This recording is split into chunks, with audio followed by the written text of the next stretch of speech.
17절에서 18절. 여호와여 다윗을 위하여 그의 모든 겸손을 기억하소서.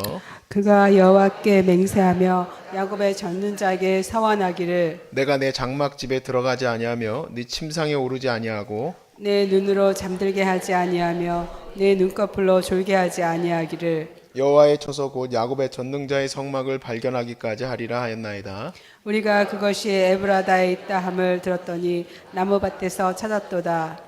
우리가 그의 계신 곳으로 들어가서 그의 발등상 앞에서 엎드려 예배하리로다. 여호와여 일어나사 주의 권능의 개와 함께 평안한 곳으로 들어가소서. 주의 제사장들은 의를 옷 입고 주의 성도들은 즐거이 외칠지어다. 주의 종 다윗을 위하여 주의 기름 부음 받은 자의 얼굴을 외면하지 마옵소서. 여호와께서 다윗에게 성실히 맹세하셨으니 변하지 아니하실지라.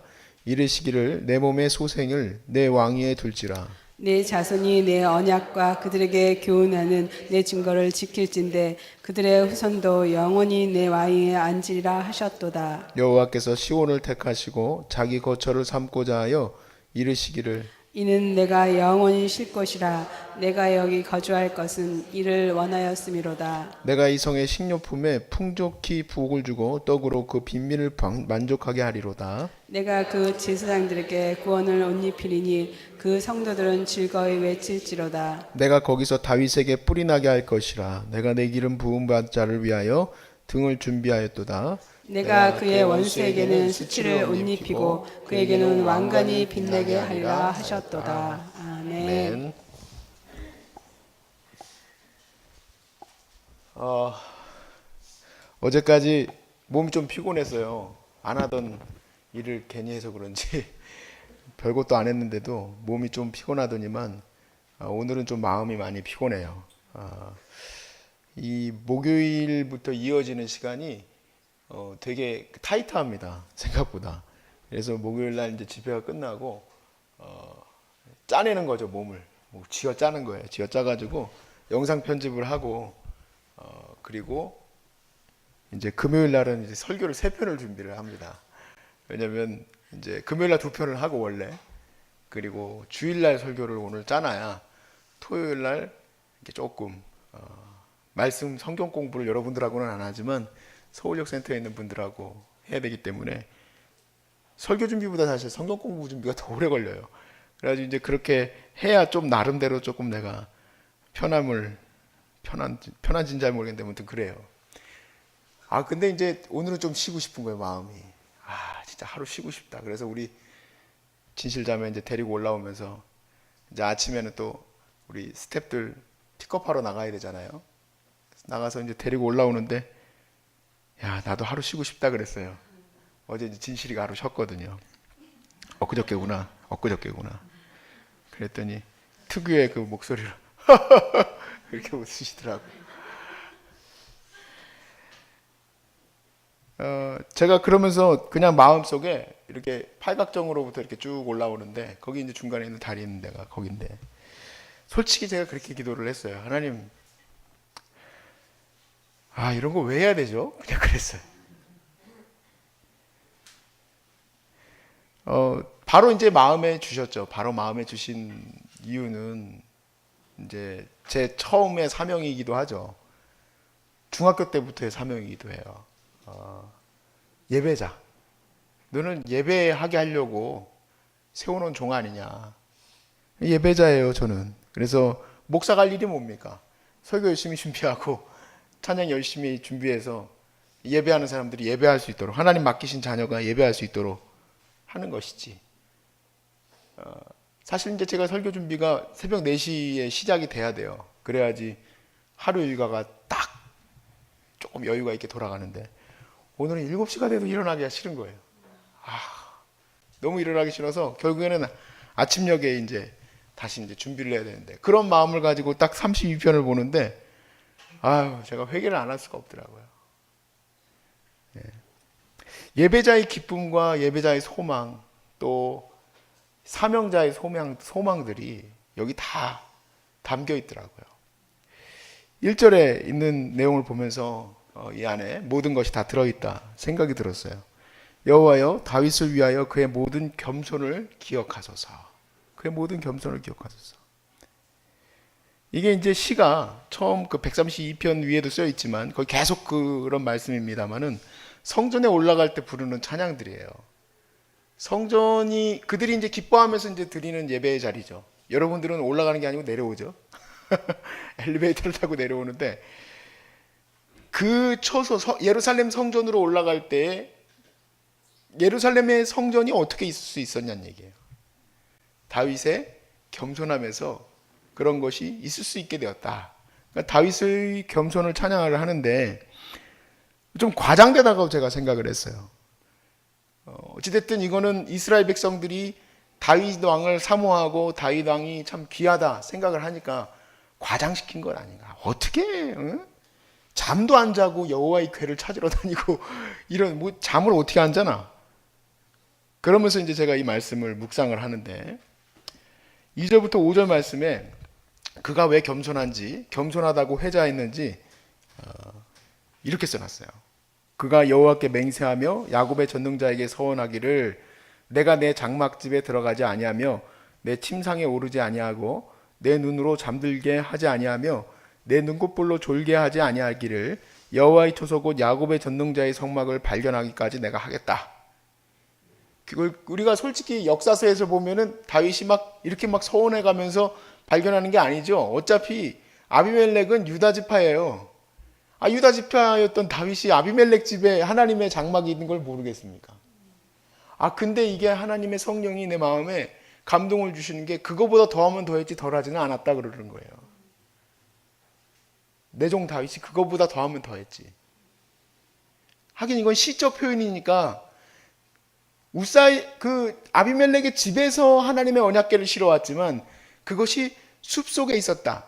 나무 풀 사이에 있었다. 숨겨져 있다는 표현인데 사실 이 20년이나 아비멜렉 어떻게 보면 다윗과는 아는 사이일 수도 있는 이 아비멜렉의 집에 20년이나 있었던 이 언약궤를 끌고 나올 때에 우사가 죽는 일이 벌어졌어요. 그게 다윗의 정치와 다윗의 명성과 다윗의 이 마음에 얼마나 큰 영향을 미쳤을까?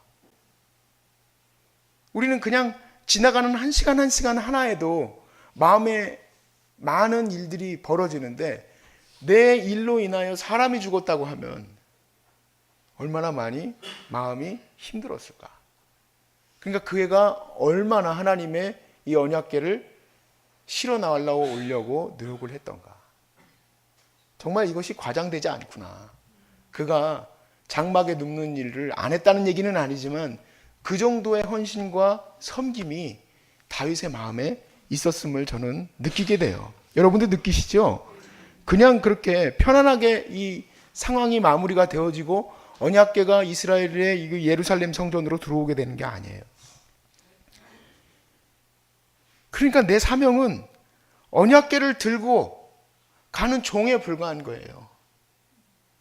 언약궤를 찾아서 하나님의 임재가 있는 곳, 하나님의 임재가 있는 곳을 찾아서 내가 그것을 들어다가 하나님의 언약궤가 그 사람들의 마음으로 들어가게 해야 되는데 과거에 부목사 시절에는 성도님들 예배드리러 안 나오면 장기 결석자들이죠. 그러면 그거 명단 적어다가 찾아다니면서 귤도 갖다 걸어놓고 주보도 갖다 꽂아놓고 왔었다고 편지도 써놓고 열어주지도 않는 문을 쫓아다닌 것도 아니고 여기 내려와 보면은 여러분들은 이미 다 마음의 문을 열고 언제든지 주님 내게 임하여 주옵소서 하시는데 진짜 너무 못났다 생각이 들었어요. 너무 못났죠, 그렇죠? 3번이 뭡니까? 100번이라도 준비해야지. 100번이라도 준비해야지. 그래서 이게 내 기도 제목이 되더라고요. 4절이 내 눈으로 잠들지 않게 하시며 내 눈꺼풀로 졸게 하지 아니하시기를 여호와의 초소 곧 야곱의 전능자의 성막을 발견하기까지 그렇게 저도 해주시기 바랍니다. 그런 면에서 설교 횟수는 많은데 주님의 임재가 있는 곳을 진짜 찾았는지 갑자기 의심스러워졌어요. 주님의 언약궤가 있는 곳을 향해서 내가 진짜 나아가서 그분의 그 언약궤 앞에 내가 엎드려서 감사합니다, 주님. 주의 말씀의 은혜를 내가 먼저 맛보았는지. 아예 안 했다는 건 아니지만 이 매번 그 시간들이 내게 얼마나 소중한지를 사실은 잘 모르는 거예요. 저는 설교자니까 그렇게 하지만 여러분들 각자의 사명 자리가 다 동일함을 아셔야 됩니다. 언약궤를 매는 게 앞에서 매는 사람과 뒤에서 매는 사람, 또 언약궤가 아닌 다른 성물을 들고 가는 제사장, 누가 더 대단하고 누가 덜한 게 있습니까? 없어요. 목표는 다 똑같습니다. 목표는 백성들이 하나님의 언약궤를 맞이할 수 있도록 하는 거예요. 거기에는 어떤 이들은 교회 식당에서 주방을 돕는 일도 있을 거고, 애들 막 웃고 떠들고 돌아다니는 주일학교에서 섬기는 교사로서 섬기는 사람들도 있을 거고, 주차장에서 경관봉 들고 오는 성도님들을 잘 맞이하는 집사님이 될 수도 있는 거예요. 누가 되었든 목표는 한 가지 아닙니까? 누가 되었든 목표는 그 주님의 임재가 주의 백성들에게 온전히 임할 수 있도록 하나님 일을 위해서 우리는 쓰이는 종에 불과한데, 우리가 교만하면 그런 말이 나와요. 교만하니까 내가 이 일을 왜 하나? 내가 이 사명 뭐하러 하려고 하나? 나 이러려고 여기 왔나? 내가 이런 마음이 드는 것이 교만해서 그래요. 사랑하는 여러분, 우리가 그런 마음이 들 때 우리 마음속에 딱 대답을 해 주십시오. 넌 종이야. 넌 종이야, 종. 종이 뭐 이렇게 많이 많냐. 언약궤 들고 가라 하면 들고 가면 되는 거지. 그렇게 내가 대답을 하면 되는 거예요. 그리고 그 주님의 발견되어진 언약궤 앞에 우리가 나아갈 수 있도록 힘을 써야 합니다. 매일 아침 주님의 언약궤를 찾아가야 돼. 이 시인이 잘 표현했어요. 이 시인이 우사의 집에 있더라 그러면 시가 아니에요, 이거는. 근데 그게 나무 밑에 있더라. 어딘가에 감춰져 있지만 찾을 수 있습니다. 그 은혜를 발견한 사람들만이 주의 언약궤를 들고 나와서 백성들에게 이것을 보여주게 되는데, 그 기쁨이, 언약궤를 발견한 자의 기쁨이 그 이하에 쓰여 있어요. 7절에 보니까 우리가 그의 계신 곳으로 들어가서 그의 발등상 앞에 엎드려 예배하리로다. 얼마나 감사합니까? 우리가 발견한 그 언약궤에 사람들이, 나의 백성, 주님의 백성들이 와서 예배하게 되는데 얼마나 기쁘고 아름다운 일이에요. 그래서 여러분, 힘드실 때, 사명 감당하다 힘드실 때 목사님 찾아가서 저 이제 이번 연도부터는 순장 안 합니다. 저 이번 연도부터는 찬양대 안 섭니다. 찾아가지 마시고 예배드리는 예배자들을 바라보세요. 물론 조는 사람들도 있습니다. 그 사람들은 뭐라고 보면 되냐면 주님이 사랑하는 자들. 그 각자의 삶을 생각해 보면 그 예배드리는 게 신비예요, 신비. 기적이고. 그거 위해서 사는 거예요.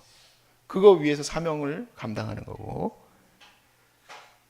이 귀한 사명을 감당하는 그러한 자리에서 우리가 함께 이 기쁨들을 누리게 되는데, 첫 번째는 예배를 드리는 예배자들을 우리가 만나게 될 거고, 14절부터의 말씀, 14절부터 16절까지, 14절 가기 전에 8절을 한번 보십시오. 8절에 보시면 여호와여 일어나사 주의 권능의 개와 함께 평안한 곳으로 들어가소서. 그 예배하는 자들 안에 하나님의 임재가 임하시는 거예요. 여러분, 임재를 여러분 눈으로 볼 수 있습니까? 없죠? 근데 예배하는 곳에 하나님이 계시는 거예요. 하나님이 얼마나 평강하실까? 여기서 누가 과연 하나님의 임재를 방해할 사람이 누가 있겠습니까? 핸드폰 말고는.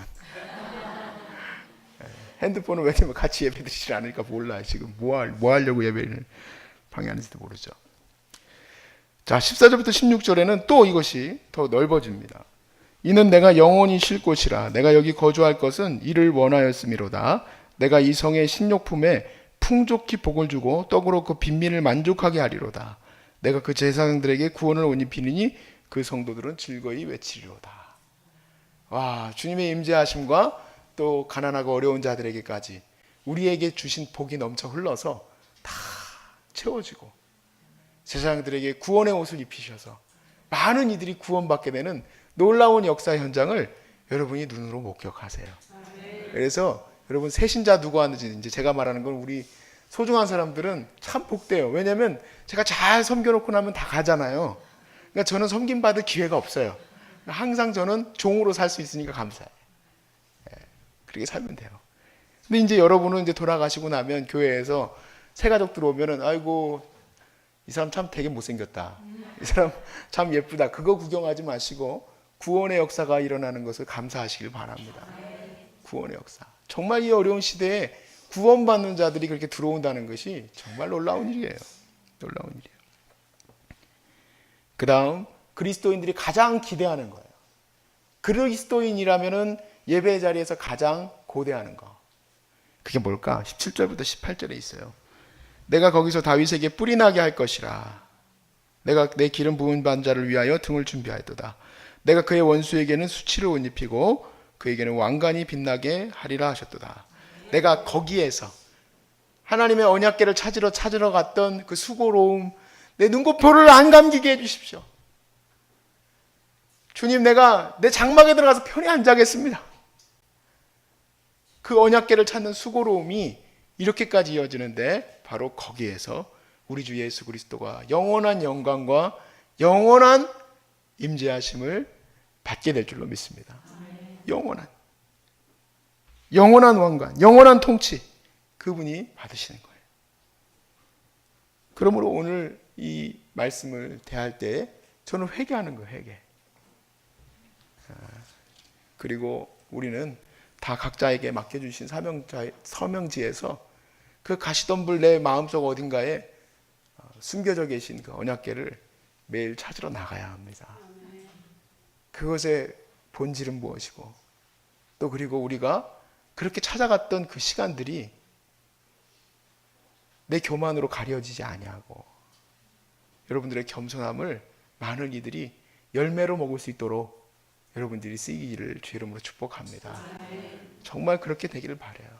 최소한 소중한 사람들 센터에 와 있다 가신 분들은 정말 자기 모습은 1도 안 보이고 십자가에 자기 육체를 다 못 받고 항상 주님의 종답게 쓰여지시기를 주의 이름으로 축복합니다.